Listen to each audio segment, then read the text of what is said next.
So I am in NODA in North Carolina. I think I found the Royal Oak of North Carolina. So y'all know that I'm home because I'm weird and eclectic. And I just found out that my waitress that is gonna take care of me, I'm waiting for my friend, so I was like, might as well go live.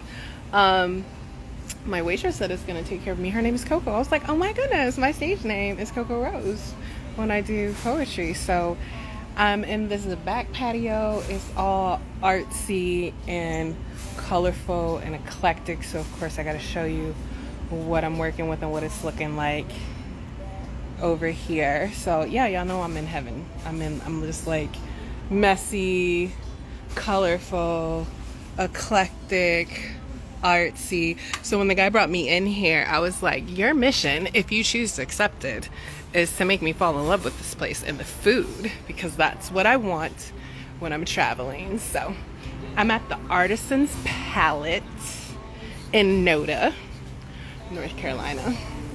So I'm sitting right here so I can watch everybody walk in. And yeah, waiting on my friend to get here. I'm about to have some fun, take some more pictures, and as I usually do, take you guys with me on my adventures. So as you hop on here, as usual, make sure you say hi.